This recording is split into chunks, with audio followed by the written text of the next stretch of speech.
Hi, I'm Tim. Welcome to Watch You Want, and thanks for logging on. Today, we're looking at the Vacheron Constantin Overseas Dual Time Reference 47450, 42.5 millimeters in 18 karat red gold. This limited edition, one of 250, is an outstanding flagship for Vacheron's most popular current line. The Overseas originated in 1996, inspired by the famed Jörg reference 222 of the late 1970s.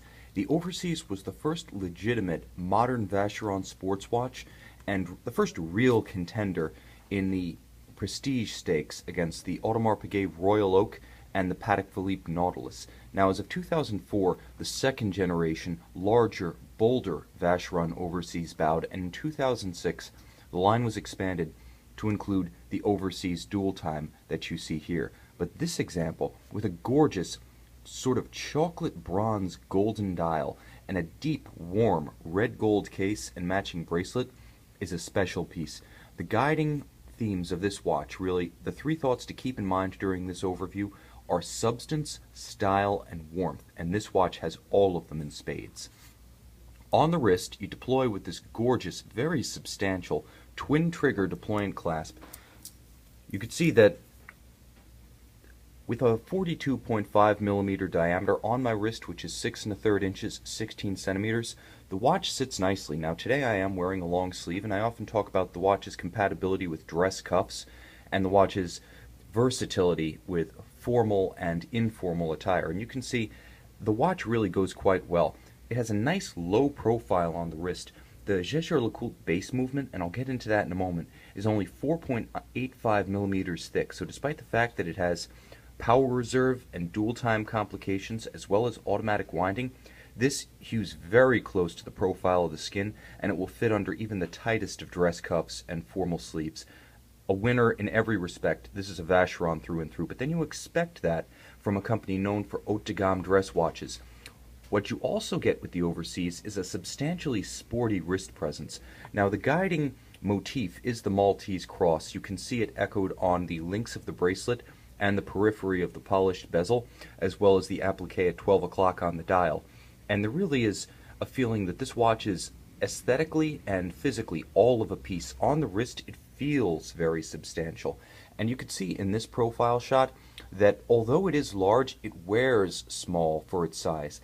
It looks like it has more wrist presence than a 42.5 because of the integrated bracelet and the large tapered lugs, but it doesn't feel like a watch of almost 43 millimeters. Although my wrist is 6 1/3 inches, I feel that this watch isn't even pushing the limits of my wrist, and my wrist really isn't challenging this beautifully crafted bracelet to conform. You could probably go down to 5 3/4 inches of circumference on your wrist and still wear this watch comfortably.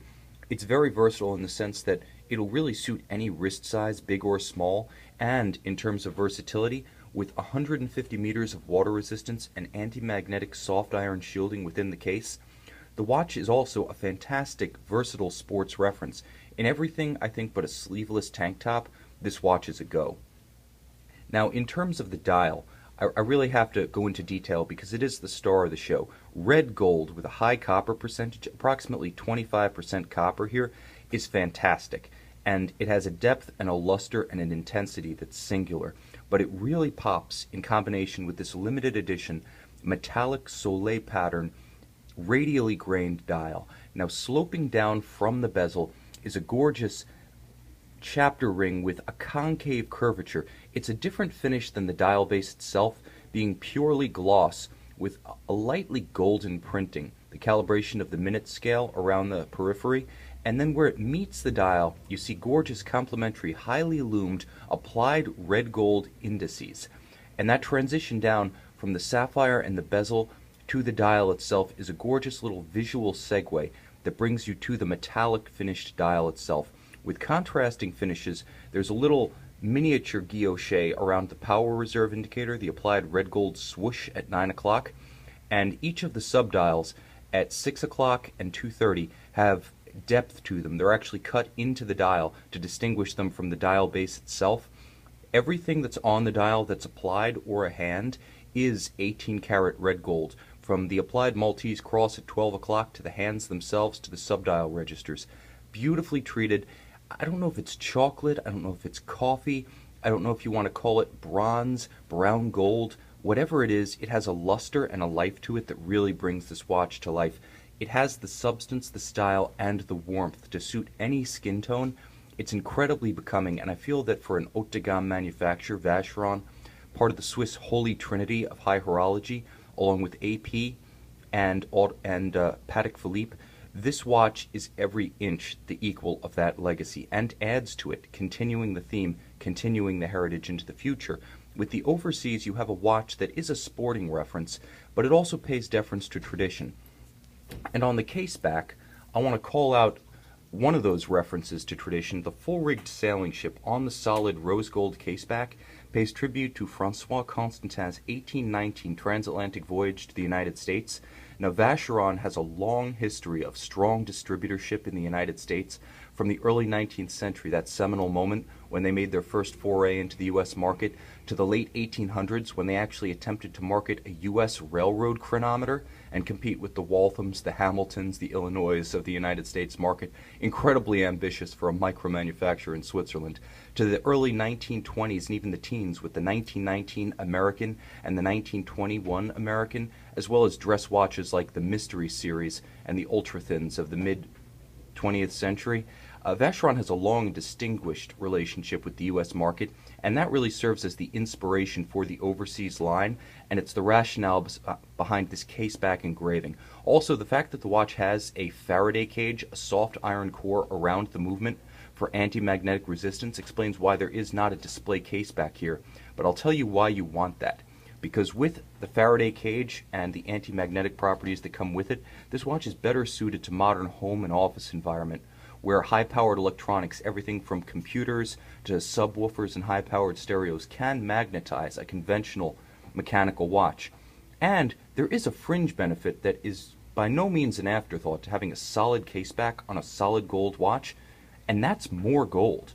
On the wrist, the Vacheron Constantin Overseas Dual Time feels more substantial than you would expect just looking at it. If you handle a lot of gold watches on bracelets, you get used to the idea of the display caseback detracting from the mass of the whole. Sapphire doesn't weigh nearly as much as gold in this application, and having that full gold screw on really adds to the substance and, in a very real sense, the value of the watch.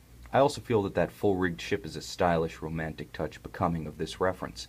Now, inside is what's known as a Vacheron Constantin caliber 1-222. It is based on the JLC 929 reference as found in the Master Geographic. Jaeger-LeCoultre movements in Vacheron Constantin sports watches, that's a tradition that dates back to the 1970s. In fact, the two have been intertwined since the 1940s when they had joint distributorship in the U.S. market and effectively operated as one company in the U.S. under the Longines Wittnauer Group. Along with Patek Philippe and Audemars Piguet, they participated in the development of base movements with JLC during the 50s, the 60s, and the 70s. And having the JLC base movement in this watch gives it a high horology pedigree that's every inch the equal of the case and dial finishing pedigree that comes from Vacheron. This watch really represents something like a little tour of Switzerland, best of the best, all in one package. The movement is a stop seconds movement, so when you pull the crown, it'll stop the seconds hand so you can synchronize it to a precise reference time. It also features automatic winding, bidirectional, very smooth. It's not an unloaded wind or a freewheel in either direction, so it doesn't have that unseemly wobble on the wrist. Moreover, it has 40-hour power reserve, which is about par for the industry, but with this gorgeous applied red gold swoosh power reserve, I call it a swoosh informally, I like the term, at 9 o'clock, you can keep precise track of where you stand with respect to mainspring wind. You get to have that interaction with your watch should you not avail yourself of the automatic winding and ever have to top it off manually. Now, there is a radial date right here at 2:30 and a second time zone right here at 6 o'clock. It's actuated using this screw-down pusher right here at 2 o'clock, and there is a small night-day indication with a hand and then semicircles, one shaded with a crescent and then one light, so you can distinguish between AM and PM in your reference time zone. Of course, local time is its center.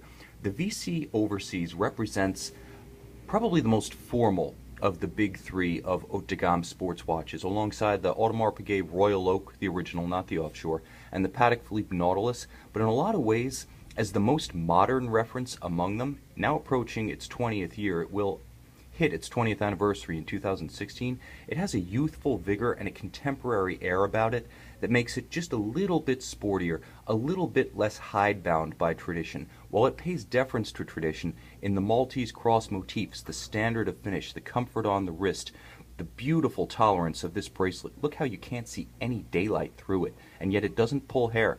Nevertheless, the proportions, the shape, the look, and the feel are very much of the 21st century, not the 20th. I can't say enough about the standard of finish on the bracelet, and I'm going to lead out with that because the fact that every single link is individually removable means that it is precisely sizable to fit any wrist precisely, and that is true on both sides of the bracelet. It's emblematic of the attention to detail that you get from a high horology manufacturer like Vacheron, with, at this point, over a quarter a millennium of continuous operation. They've learned a trick or two. This Vacheron Constantin Overseas Dual Time reference 47450 is available from Watch You Want with comprehensive accessories, including original polishing cloth and a special travel case for the watch. If all that sounds good to you, I have no doubt this Vacheron Constantin Overseas Dual Time will be the watch you want.